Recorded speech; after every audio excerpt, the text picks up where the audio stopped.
You know those stories that just sort of Yeah. stick with you? The ones that tap into something really deep, almost primal, Something about immense power, overwhelming odds. Well, today we're diving deep into one of the most enduring and, frankly, pretty terrifying archetypes from these ancient texts, the giant. And look, we're not just talking about really tall people here, not at all. We're exploring these figures of, well, fear, destruction, and even spiritual manipulation as they're described in foundational biblical texts like Genesis. And then they get expanded upon in really fascinating detail in these non-canonical works like the Book of Enoch and the Book of Jasher.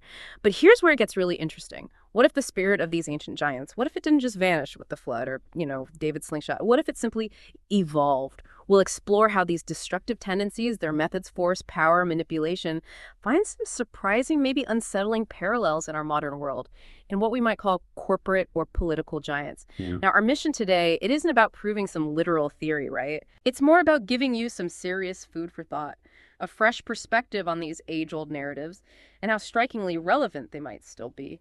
So what does it all mean? Let's unpack this. It is quite striking, isn't it, how consistent those themes are. Domination, corruption across literally millennia, no matter the form these giants take. Our deep dive today will synthesize these ancient accounts. We'll focus not just on what the giants did, but really why their actions were so profoundly destructive to that antediluvian world. Then, and this is the really thought-provoking part, we'll try to connect those dots. We'll ponder the question, are today's powerful, often, let's face it, unchecked entities? Could they be the after that giants mentioned right there in Genesis 6.4? It raises a really important question about, well, the recurring nature of oppressive forces in human history. It just keeps coming back, it seems. Okay, so let's start right at the very beginning. The canonical Bible's first mention of these, well, enigmatic figures. Right, so the earliest biblical reference we have for giants is in Genesis chapter 6, verse 4. It says, and I'm quoting here, "The Nephilim were on the earth in those days, and also afterward, when the sons of God went to the daughters of humans and had children by them. They were the heroes of old, men of renown." So that's the foundation. This really potent, almost cryptic passage. It describes them as these hybrid beings born from this union, this mysterious and, according to our sources, illicit union between the sons of God and human women. Now that phrase, heroes of old, men of renown, it's really crucial to understand what that meant back then. Our sources, they clarify this renown wasn't about virtue or goodness, not like we think of heroes today, not at all. It was renown built on tyranny, on brute strength, on overwhelming destructive power. So that immediately sets a tone, right? It's destructive power, not heroic deeds. And the passage links their emergence and all the wickedness they brought directly to humanity's own widespread corruption. Genesis 6 verses 11 to 13 talk about this wickedness filling the earth, which ultimately prompted God to, well, send the great flood, a cleansing. It's amazing how concise that verse is, but how much it packs in. It's just a foundational hint, a glimpse into this much bigger, much more terrifying story that the non-canonical texts really flesh out. It's the launch pad, really, for diving deeper into who they were and what they did. And, interpretations vary on the sons of God, but our sources mostly focus on them being rebellious, angelic beings stepping outside their proper place. That's a really good point. Genesis gives us the framework, that initial, powerful, intriguing glimpse. But you're right, it's the extra-biblical writings, especially Enoch and Jasher, that really take that framework and just paint this chilling, detailed, and frankly horrifying picture of how they manifested their corruption. And the scale of it, the sheer scale of their destructiveness in the antediluvian world, they really fill in the blanks about the how. Let's start with the Book of Enoch. It massively expands on that brief Genesis 6 account, detailing the lead up to the flood. It talks about 200 fallen angels, the ones called the Watchers, descending to earth. And they didn't just drift down individually, they swore a pact, a deliberate, organized rebellion against divine order. Then they took human wives, and this transgression led directly to the birth of these monstrous giants, the Nephilim. Enoch even names names like one called Shernihazah as a key instigator, tempting others into this fall. And their physical size, it's emphasized almost beyond comprehension. Some translations mention 300 cubits, that's 450 feet, just staggering. Other traditions talk about 3,000 ells, which could be over 4,000 feet. It's hard to even imagine proportions like that. Terrifying. 4,000 feet? It's almost impossible to visualize. So they weren't just big, they were monstrously big. Exactly. But they were more than just physically huge. Their methods of destruction were, well, comprehensive, relentless, devastating. They were mainly characterized by this voracious, truly insatiable consumption. The text says they consumed all the acquisitions of men. They just drained humanity of everything, resources, food, everything. And when human food ran out, This is where it gets really chilling.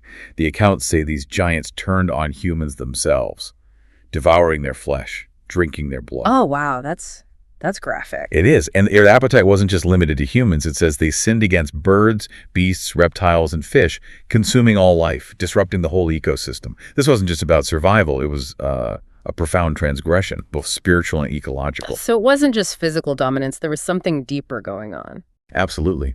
Beyond the physical predation, their influence went deep into the spiritual and cultural heart of humanity.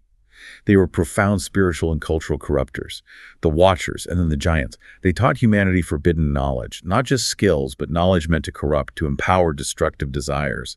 Things like warfare, weapon making leading to massive bloodshed, sorcery, occult practices, distorting spiritual understanding, even things like cutting roots, knowledge of plants, often tied to dark magic back then.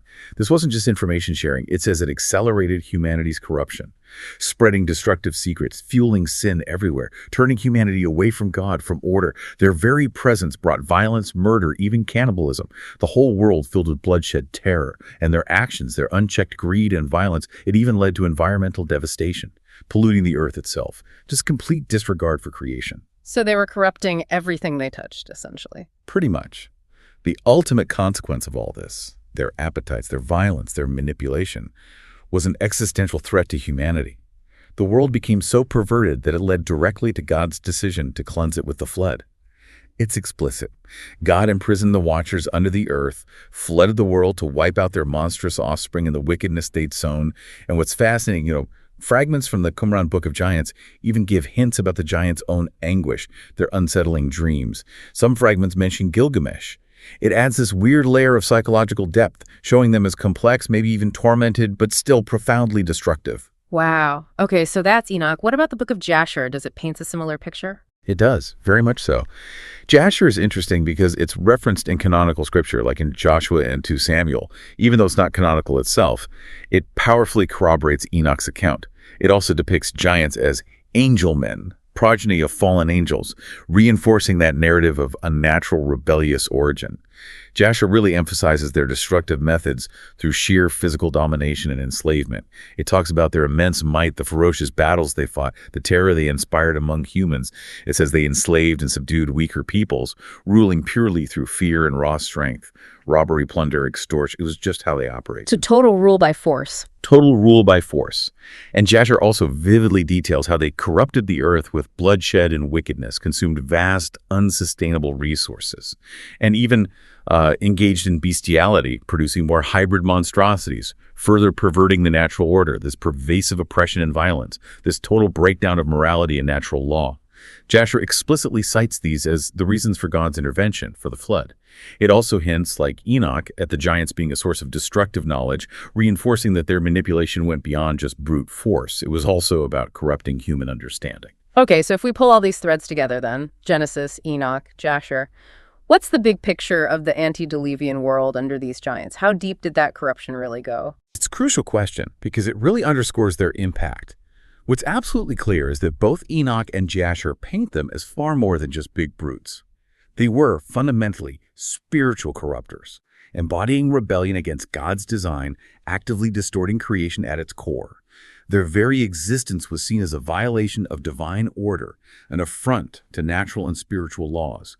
So their combined influence, the brute force, the insatiable consumption, the cultural and spiritual corruption, the outright spiritual opposition, it created a world so perverted, so violent, so wicked, that it basically necessitated a divine cleansing. The flood wasn't just random. It was presented as a required act of judgment to eradicate this profound perversion that had spiraled completely out of control, directly caused by the giants. Which leads us to wonder, if they were so central to the world's destruction, how did their legacy, or maybe just the spirit of what they represented, manage to continue after such a total cleansing? Right, because you hear about the flood, this massive world-altering event, and you'd think, okay, problem solved, end of giants. But then Genesis 6.4 throws in that little curveball, just 2 words, and also afterward. That suggests it wasn't a clean break, does it? Exactly. That phrase, the Nephilim were on the earth in those days and also afterward, it's not just a throwaway line. It explicitly points to giants re-emerging after the flood. It tells us their presence wasn't a one-off event locked in the distant past. It strongly suggests that giants, or at least the motif of overwhelming oppressive forces they embody, weren't confined to one single age. So the pattern repeats itself. It seems so, whether through, surviving bloodlines somehow, or maybe a renewal of spiritual corruption manifesting in new ways, or some combination. The archetype of these overwhelming forces keeps recurring. It sets up this persistent pattern, a recurring challenge the narrative keeps exploring. And it raises that compelling question. Yeah. How did these entities, or their destructive spirit, survive or reappear after a global cleansing specifically meant to wipe them out? It speaks to the tenacity of these kinds of forces. So that after that is almost like a prophecy in a way. You could see it that way. It becomes this prophetic statement, vividly validated by numerous canonical accounts of these formidable, giant adversaries the Israelites encountered later, directly in Canaan. And these weren't just tall guys. They were figures who invoked widespread terror, represented powerful systemic opposition to God's people and their mission. It's like the spirit of that initial rebellion found new ways to manifest. Okay, so who are these post-flood giants? Were they the same Nephilim or something different? Well, they're often referred to by different names, but they share that core characteristic, overwhelming might and a rebellious nature. First, you have the Anakim. They're mentioned prominently in Numbers 13 and Joshua 11, a powerful race of giants in Canaan, so imposing they terrified the Israelite spies. Remember that famous report? The spies said, in despair, we seemed like grasshoppers in our own eyes, and so we were in their sight. Yeah, the grasshopper comparison, that really sticks with you. It does. And some traditions, our sources suggest, even link the Anakim directly back to the Nephilim as these spiritual being-human hybrids, continuing that legacy of wickedness and violence. Their sheer size and reputation instilled such terror it actually delayed the Israelite conquest for decades. That, quote, like grasshoppers, it perfectly captures the psychological dominance. It wasn't just physical. It was a campaign of fear. Okay, so the Anakim. Who else? Then there's Og of Bashan, a truly colossal figure in Deuteronomy 3. He's called the last of the Rephaim, another giant race. His size is highlighted by this tangible detail, his iron bedstead. It measured over 13 feet long, 9 cubits, a clear sign of his extraordinary stature. 13 feet. Just his bed. Exactly. He was a powerful king of Bashan, eventually conquered by Moses and the Israelites, which was a huge victory. And interestingly, some rabbinic traditions even suggest Og might have somehow survived the flood, making him this unique remnant of the giants from before.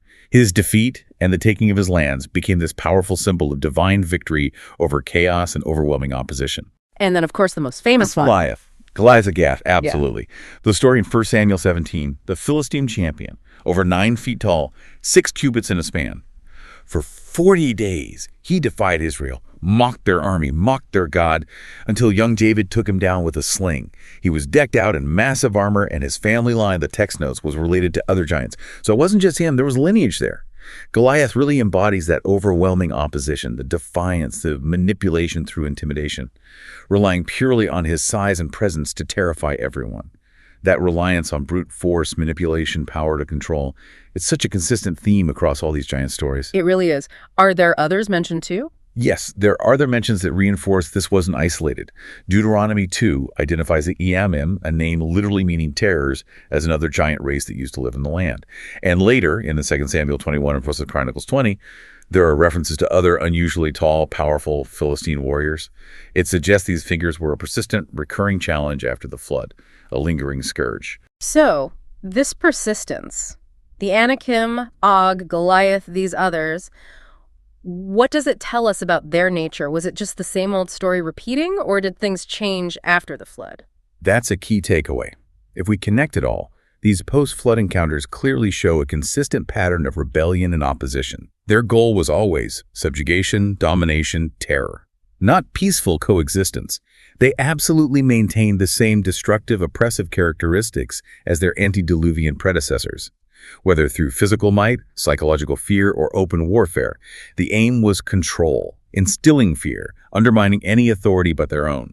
The spirit of the giants, even if the scale or form shifted slightly, remained this deeply entrenched force, actively distorting creation, challenging humanity. It's that recurring pattern of power gone rogue. Okay, so looking across all these accounts now, Genesis, Enoch, Jasher, Numbers, Samuel, this pattern of destruction and manipulation really stands out. It's not just about being big, it's about how they use that size, their origins, their rebellion to control everything. Let's really break down those methods. It is fascinating, isn't it, how consistent that modus operandi is across different times and texts. Their methods are a stark, timeless warning about the abuse of power, whatever form it takes. We can kind of summarize their approach into several key characteristics. First, and most obviously, physical domination and brute force. Their sheer size, their unnatural strength, allowed them to enslave, terrorize, physically subdue weaker peoples. Jasher really emphasizes this. They were just physically superior, able to overpower any human resistance. And that image, the Israelites feeling like grasshoppers before the Anakim in Numbers 13, it perfectly captures that sense of overwhelming disadvantage, that paralyzing fear. It wasn't just military, it was psychological warfare. Right, the sheer intimidation factor.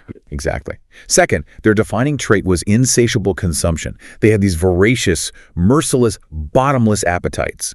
Consuming resources, devouring human labor, stripping the land, and as Enoch graphically describes, even turning to cannibalism when other food ran out. This wasn't just hunger, it was predatory, a merciless draining of life and sustenance from others, with zero regard for consequences. This boundless hunger shows a complete lack of restraint, a disrespect for creation itself. A total lack of balance. Totally. Third, they were agents of widespread cultural and spiritual corruption. They actively spread violence, sorcery, idolatry, forbidden knowledge, as Enoch and Jasher detail.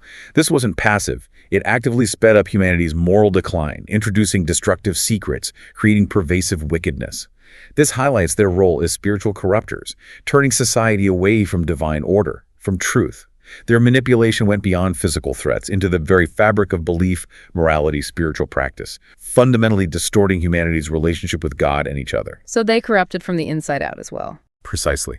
Fourth, and maybe most fundamentally, they showed consistent spiritual opposition and outright rebellion. They actively resisted God's people, undermined divine plans, openly mocked divine authority, like Goliath challenging not just Israel's army, but their God. In every sense, giants symbolize rebellion against divine design, embodying unlawful power, destructive domination. They were essentially a living distortion of God's creation, embodying chaos and defiance. And this all ties back directly to the flood. Undeniably, it's central. The widespread violence, the corruption, the insatiable appetites attributed to them, this was the core of the wickedness filling the earth. This profound perversion is what ultimately compelled God's decision to bring the flood. The flood, as presented in these texts, wasn't arbitrary. It was the divine cleansing, a necessary intervention to eradicate this profound perversion of life that had spiraled out of control, directly caused by the giants' actions and influence. Their very existence was incompatible with life as intended. Okay, so we've traced this through the ancient world, seen their impact. Now, let's make that jump. Fast forward thousands of years to our own time. Right here, right now. Obviously, we're not literally fighting 9-foot warriors or 4,000-foot behemoths anymore. Or are we? Maybe the spirit of these destructive forces, that pattern of overwhelming power, insatiable appetites, manipulation, maybe that persists. Maybe it just looks different now. This brings us to a really crucial question, doesn't it? Can we see a sort of typological or maybe allegorical fulfillment of this ancient archetype today? The sources really encourage us to think about this not literally, but as a compelling symbolic parallel. It offers profound food for thought about how power, oppression, corruption endures. Literal giants might be gone, but the spirit behind them, that essence of rebellion, domination, consumption, corruption, that seems profoundly active in other forms, often more subtle, but just as destructive. This is a key pivot in our deep dive. We're looking for the essence of the ancient giants. Immense, disproportionate power used to oppress, exploit, consume the vulnerable, creating terror, injustice, echoing that grasshopper feeling, even if the fear is now systemic, not physical. Right. Okay, so first up, let's talk about the economy. The behemoths that dominate the global marketplace. What we often call corporate giants, you know who we mean. The Apples, Microsofts, Amazons, Google, Starbucks of the world. Huge companies. Recognized for global reach, innovation, sure, but also massive influence on markets, governments, information flow. Complex finances, huge employers, sometimes bigger economically than whole countries, but does their size and focus on profit sometimes lead to, well, giant-like destructive influence? Well, that's the comparison the sources invite us to consider. Think about the ancient giants' methods, their insatiable appetites. Now, translate that. It's not literal flesh, but maybe economic exploitation. Ancient giants consumed all acquisitions. Today, sources highlight how corporate giants, Amazon, Starbucks, are often cited engage in practices like aggressive union busting, suppressing workers' rights. It's not just low wages. It's actively limiting labor's power to organize for fair compensation. It's like devouring human labor to maximize profit over dignity. Consuming labor itself. Exactly. And sources also point to things like predatory lending, discriminatory housing, mass evictions. These aren't just market forces. They're described as mechanisms targeting marginalized communities. Ancient giants took everything from a village. Modern predatory systems can strip generational wealth, force evictions, leave families destitute, effectively consuming their homes, their futures. It's that same spirit of merciless consumption, just using complex financial tools instead of brute force. The drive for growth and profit leaving human suffering behind. And it goes beyond just labor practices, right? Oh, absolutely. These corporate giants are often characterized by relentless monopolization and market manipulation. Twisting markets, controlling resources, prioritizing profits over lives, often at the expense of the average person. Then there's the lobbying and political influence. Huge multi-million-dollar contributions, shaping policy, getting laws written in their favor, often hurting the public good. And their sheer size creates systemic risks. Remember 2008. The financial crisis showed how a few powerful entities could destabilize the entire global system. Their insatiable appetite for growth mirrors the ancient giants' unchecked expansion, monopolistic tendencies, influence peddling, feeding on smaller businesses, local economies. And who's the target? Often the poor, the weak, the powerless, the voiceless, their lives drained for profit. Okay, so that's the corporate angle. What about those holding the reins of government power, the political giants? Another compelling parallel. These are individuals or entities with extraordinary, often unchecked, political influence. Powerful leaders, dominant parties that crush dissent, even tech titans who've become major political players without being elected. Sources mention corrupt regimes, like Equatorial Guinea's Obiang family, as a stark modern example, one family dominating, siphoning national wealth for decades. Their methods of control are just as insidious, mirroring the ancient giants' lust for absolute control. How so? What are those methods? Well, you see ruthless consolidation and oppression of power, silencing dissent, crushing opposition, oppressing weaker nations or marginalized groups within their own borders, siphoning billions, trillions maybe, from citizens through corruption, leaving masses destitute while elites get richer. And just like ancient giants ruled by fear, these political giants thrive on manipulation and deception, using misinformation, disinformation, propaganda to shape public opinion, stay in power, subvert democracy. Often through coercive means, they intimidate institutions, rewrite history to suit them, create systems favoring the wealthy and powerful, eroding equal justice. Repressive regimes use propaganda, surveillance, suppression of dissent to maintain control, instill fear, demand compliance, effectively enslaving people to their ideology. And the targets, less powerful groups, their own citizens, marginalized people whose voices are silenced, rights trampled, autonomy crushed. It's a grim picture. But it doesn't stop at economics or politics, does it? What about the forces shaping our thoughts, our reality, our values, the cultural giants? Right. This is maybe even more subtle, but incredibly powerful. We're talking media empires, dominant ideologies, cultural movements that shape public perception globally. Think about the biggest tech companies, the tech giants.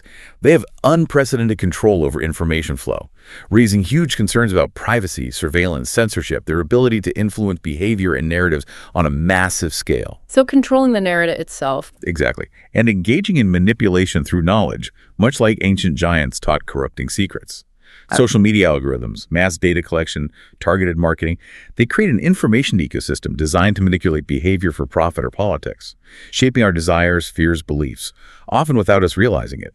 And just like ancient giants spread corruption via forbidden knowledge, these modern cultural giants use tech and media to spread disinformation, divisive narratives, addictive content, eroding well-being, fostering division, degrading civic health. Their ultimate destructive influence often lies in subtly turning society away from objective truth, collective well-being, righteousness, shaping moral values and individual autonomy to serve their own, often hidden agendas.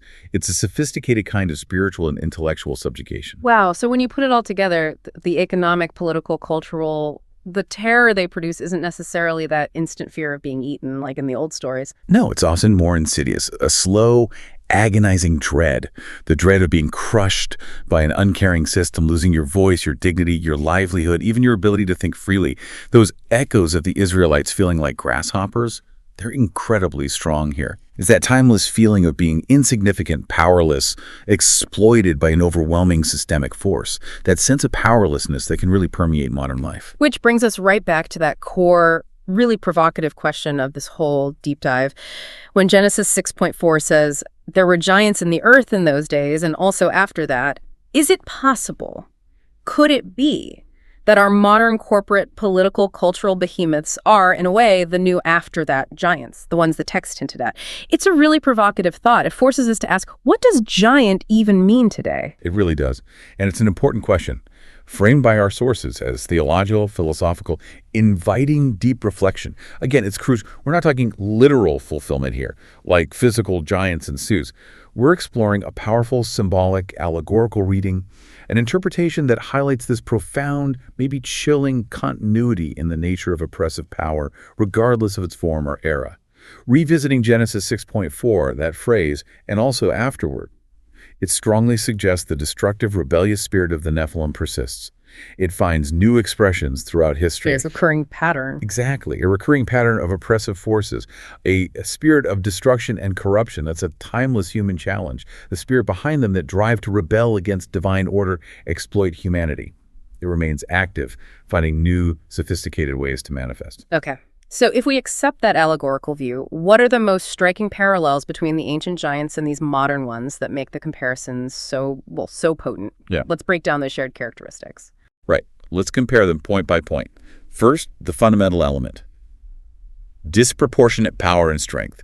Ancient giants had immense physical strength, destructive force. They dominated, enslaved, terrorized. Their physical advantage made people feel like grasshoppers, totally powerless. And modern giants. Modern giants, corporate, political, cultural, wield economic, political, cultural power on a staggering scale, often way out of proportion to any accountability. Their size and wealth, influence, information control, global reach makes them seem insurmountable to ordinary people. It absolutely echoes that grasshopper feeling of powerlessness, helplessness, just against systemic forces now. Okay, number one is power. What's next? Second, a consistent predatory pattern. The exploitation of the weak. Ancient giants, driven by those appetites, use their strength to oppress, consume resources, even human life, mercilessly draining life force. Modern giants use their power to manipulate and exploit the poor, the weak, the disenfranchised for relentless gain. With a similarly dehumanizing effect, they metaphorically feed on human labor, exploit vulnerabilities, drive down wages, use financial and political systems to extract wealth from the many for the few. It's that spirit of consumption, just via economic and political means. The same outcome, different methods. Okay, what else? Third, both forms perpetuate rebellion and oppose established order. Ancient giants and the Watchers represented direct spiritual rebellion against divine order, spreading wickedness, distorting creation. Modern giants, in their systemic form, often symbolize a rejection of moral accountability, social justice, equitable resource distribution. They frequently operate with impunity, beyond reach of conventional law, because their power lets them shape the rules.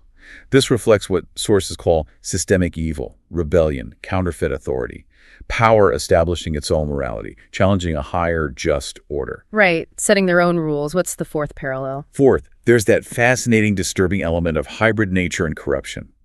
Ancient giants were hybrid corruption, a monstrous mix of supernatural and human, perverting natural and divine order. In a parallel way, modern power structures can seem like hybrid entities, combining tech capability, financial power, unrestrained human ambition in ways that operate outside traditional ethics.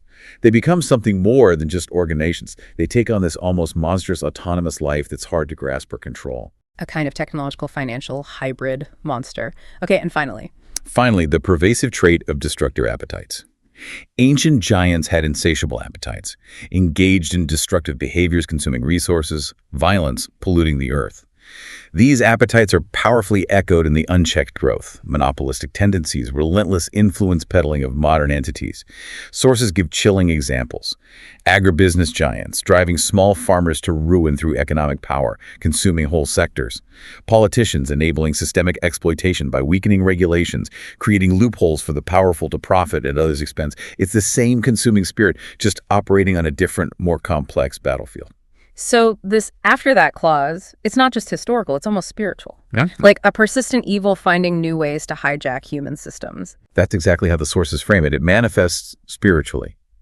Persistent evil influences hijacking human systems, mirroring the ancient giants' rebellion against divine design, their perversion of creation. The battle against these forces, whether ancient mythical creatures or modern systemic injustices, corporate greed, political tyranny, cultural manipulation, it's a continuous struggle. A struggle against the arrogance of power that always seeks to dominate, control, and ultimately destroy. It's a fight for human dignity against forces that dehumanize and exploit. So after this whole deep dive from the Nephilim in Genesis to, well, the boardrooms and capitals of today, what are the big takeaways? What have we really learned? What's truly fascinating, I think, is the timelessness of the lesson. From Genesis to Joshua to David through Enoch and Jasher. Giants consistently represent these destructive, manipulative forces. They're portrayed as these hybrid beings born of rebellion, using their disproportionate power, physical, economic, political, cultural, to oppress humanity, oppose divine order. Ancient giants devoured, enslaved, corrupted the world, leading to its destruction. Modern giants, in that compelling allegorical parallel, do the same.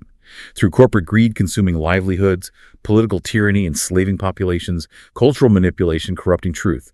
The methods evolved, sure, more sophisticated now, but that underlying spirit oppression, exploitation, rebellion, it remains remarkably consistent, a powerful warning across millennia. It really does sound like the warning from these ancient texts isn't just relevant, it feels incredibly urgent right now. These patterns resonate so deeply with what we see today. Which raises that important question for all of us. What's the right response? What's the ethical, the effective response? The biblical pattern consistently shows God raising up the faithful. Noah against the antediluvian world's wickedness. Joshua and Caleb standing firm against the Anakim. David facing Goliath with faith and courage. Today, in our context, believers, really all people of conscience, are called to face these new after-that giants with courage, with truth, with a steadfast reliance on principles of justice, moral integrity. Overcoming these modern giants, it requires a collective recognition of what they are, understanding their power mechanisms, and a real commitment to moral, ethical action. It's a call to actively dismantle exploitative systems, challenge unchecked power, speak truth to influence. That's incredibly powerful. It's a reminder that the biggest threats aren't always, visible, towering figures. They can be subtle, pervasive, the abuse of power, the systemic manipulation of the vulnerable, the corruption of the human spirit through institutionalized injustice. It's a battle for the soul of society itself. Indeed, the ancient stories urge us. Don't despair. Confront the giants of our own time. With courage, with faith, with solidarity, trusting that, like David before Goliath, the seemingly weak, the united, can overcome even the mightiest, most entrenched foes, can bring balance and justice back. So as you go about your week, maybe mull this over. Where do you see these after that giants manifesting in your world, in your community, in the systems around you? And maybe ask, what courage, what truth, what conviction can you bring to face them? It's a profound reminder, isn't it? The struggle against overwhelming forces, mythical or modern, it's a timeless human challenge, a continuous call to maintain balance, uphold justice, protect the vulnerable. The giants in the land, they aren't just relics of myth. They're enduring challenges we face in those days and also after that.